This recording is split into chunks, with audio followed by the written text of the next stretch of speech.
الحمد لله رب العالمين والصلاة والسلام على رسوله الكريم وعلى آله وصحبه أجمعين وعلى من تبعهم بإحسان إلى يوم الدين ما بعد. بواب الباب إمام النووي رحمه الله في كتابه رياض الصالحين باب التحذير من إيذاء الصالحين والضعفة والمساكين.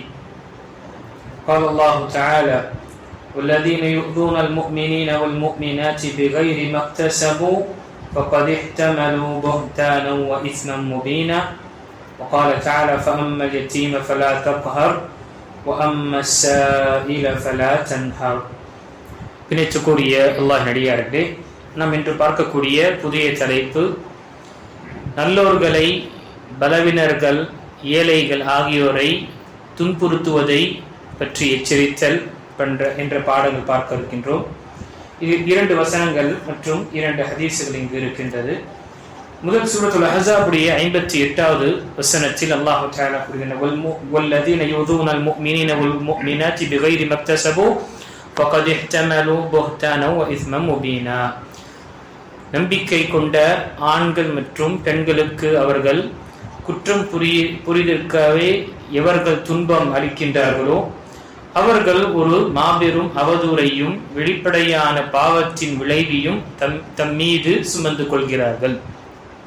இப்போ இந்த வசனத்தில் ஒரு முஃமின் என்பவன் இன்னொரு முஃமினுக்கு ஒரு சகோதரனாக இருக்க வேண்டும். ஒரு சகோதரன் தன்னுடைய சகோதரனுக்கு என்ன விரும்புவானோ என்ன நேசிப்பானோ அதை தான் ஒரு முஃமினுக்கும் நேசிக்க வேண்டும்.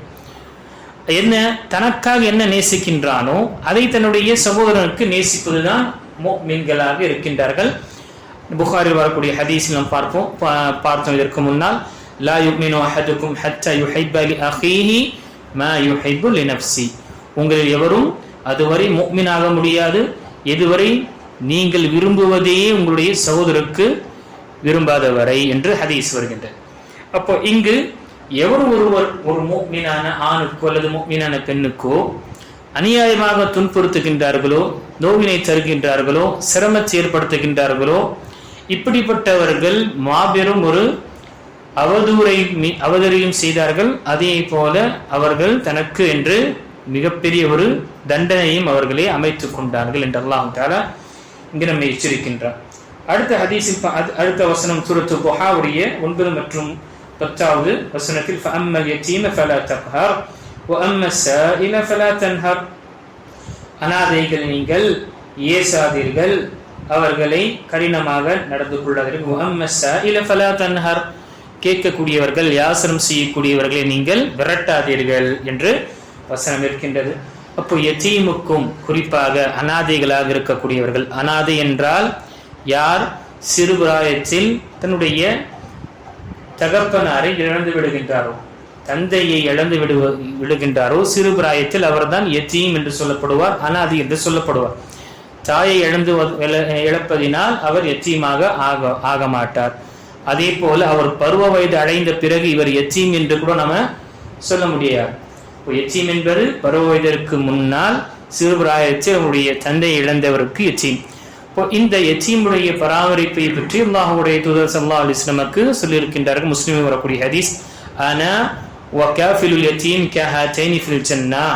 நானும் அநாதைகளுடைய பொறுப்பை சுமக்கக்கூடியவர்கள் இப்படி இருப்பார்கள் சொர்க்கத்தில் என்று நபி ஸல்லல்லாஹு அலைஹி வஸல்லம் 2 விரல்களை சுட்டி காண்பித்தார்கள்.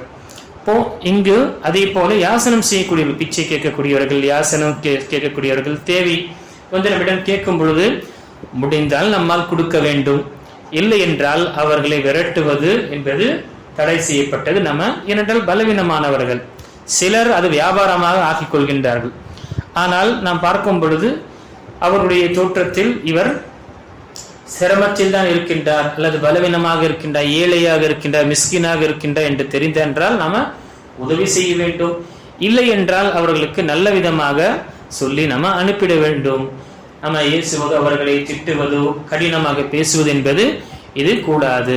ஏனென்றால் அவர் நமக்கு முன்னால் பலவீனமாக இருக்கலாம், ஆனால் நம்ம அனைவரும் ஒரு மனிதர்களாக இருக்கின்றோம். எப்படி எனக்கு முன்னால் இன்னார் பலவீனமாக இருக்கின்றார் என்பதற்காக நாம் கடினமாக பேசுகின்றோமோ, நாம் அல்லாஹ்வுக்கு முன்னால் அனைவரும் மிஸ்கீன்கள் தான், ஃபுகராக்கள் தான், ஏழைகள் தான்.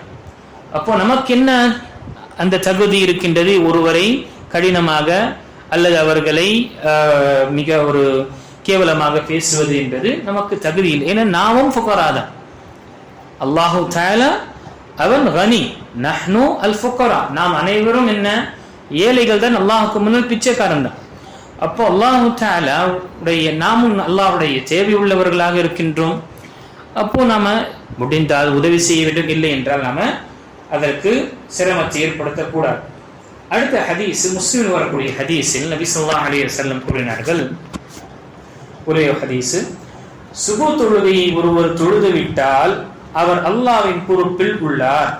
எனவே அல்லாஹ்வின் பொறுப்பில் உள்ள அவருக்கு உங்களில் எவரேனும் இடையூறு தர வேண்டாம். நிச்சயமாக அல்லாஹ் தன் பொறுப்பில் உள்ளவர்களுக்காக உங்களில் எவரேனும் ஒருவரை குற்றம் பிடித்து விட்டால் அவரை அடைந்து அவரை நரகில் முகம் குப்புற விழுத்தி விடுவான் என நபி ஸல்லல்லாஹு அலைஹி வஸல்லம் கூறினார். இந்த ஹதீஸ் புகாரில் வரக்கூடிய ஹதீஸ். சுப்ஹானல்லாஹ், பாருங்க சுபஹ் தொழக்கூடிய சிறப்புகள் பாருங்க.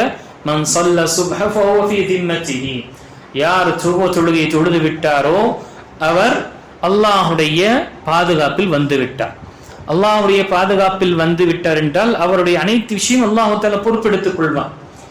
அந்த சந்தர்ப்பத்தில் ஒருவர் அவரை சிரமப்படுத்தினாலோ நோவினை தந்தாலோ தீங்கிழித்தாலோ, அது நம்முடைய நாவால் சரி உடலால் சரி அல்லது பொருளாதாரத்தால் சரி, எந்த விதமான விஷயத்தை நோவினை தந்தாலும் அல்லாஹ் தஆலா அந்த நபரை தண்டிக்கின்றான். எப்படி? முக குப்புற நரகத்தில் தூக்கி வீசப்படுவான் அந்த நபர். அல்லாஹ் பாதுகாக்க வேண்டும். அதே போல இதற்கு முன்னாலும் நாம ஹதீஸ் பார்த்தோம், மன் ஆதாலி வலியன் ஃபக்கத் ஆதன்துஹு பில் ஹர்ப், யார் அல்லாஹ்வுடைய வழிக்கு அல்லாஹ்வுடைய நேசர்களுக்கு எதிராக இருக்கின்றார்களோ, பகைமைத்துவத்தை ஏற்படுத்துகின்றார்களோ, அவர்களுக்கு எதிராக நான் போரை பிரகடனப்படுத்துகின்றேன் என்று அல்லாஹ் கூறுகின்றார். இப்போ அவுலியாக்கள் என்று நாம பார்த்தோம். ஒவ்வொரு முஃமினும் இறைச்சம் உள்ள ஒரு வாழ்க்கை வாழக்கூடிய அனைவரும் அவுலியாக்கள் தான். இரண்டாவது திருமறையில் அவுலியாக்களுடைய தன்மைகளை சொல்லும் பொழுது அல்லதீன ஆமனூ வ கானூ யத்தகூன், அலா இன்ன அவுலியா அல்லாஹி லா ஹவுஃபுன் அலைஹிம் வலா ஹும் யஹ்ஸனூன் அல்லதீன ஆமனூ வ கானூ யத்தகூன், அறிந்து கொள்ளுங்கள் அவுலியாக்கள் நிச்சயமாக அல்லாஹ்வுடைய நேசர்கள், உற்ற நேசர்கள் எப்படி என்றால் லா ஹவுஃபுன் அலைஹிம், அவர்களுக்கு எந்த ஒரு அச்சமும் இருக்காது, வலா ஹும் யஹ்ஸனூன், அவர்கள் கவலைப்பட மாட்டார்கள், அவர்களுக்கு எந்த ஒரு கவலையும் இருக்காது. இவர்கள் எத்தகையவர்கள் என்றால் அல்லதீன ஆமனு, ஈமான் கொண்டார்கள். இந்த அவுலியாக்கள் யார்? அல்லாஹ்வுடைய நேசர்கள் யார்? யார் ஈமான் கொண்டார்களோ, வகானு யத்தகூன், தக்வாவுடைய வாழ்க்கையை வாழ்ந்தார்களோ, இறைச்சமுள்ள பேணுதலான ஒரு வாழ்க்கையை வாழ்ந்தார்களோ அனைவரும். அப்போ ஒவ்வொரு முஃமினும் முத்தகியாக இருந்தால் அவர் அல்லாஹ்வுடைய வலியாக ஆக முடியும். அப்படி அல்லாஹ்வுடைய நேசராக ஆகிவிட்டால் அப்படிப்பட்டவனை சிரமப்படுத்துவது துன்புறுத்துவது என்பது அவன் அல்லாஹ்வுக்கு எதிராக போரை பிரகடனப்படுத்தக்கூடிய அவன் அந்த பாதிப்பை அவன் பெறுவான்.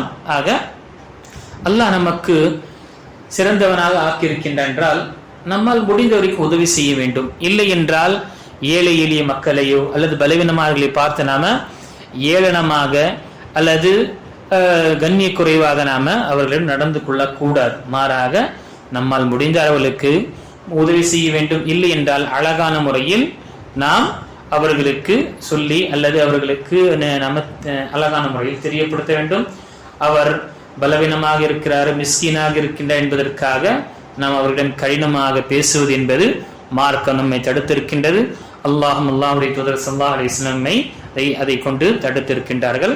ஆக ஒரு முஃமின் என்பவன் ஏழை எளிய மக்களுடன் அவன் அன்பாகவும் பண்பாக பழகுவதற்காக முயற்சி செய்ய வேண்டும். அல்லாஹு தஆலா சொல்லக்கூடியவனுக்கும் கேட்கக்கூடிய அனைவர்களுக்கும் ஏழை எளிய மக்களிடம் நல்ல முறையாக அணுகக்கூடிய பாக்கியத்தை எல்லாம் நமக்கு கொடுத்தருள்வானாக.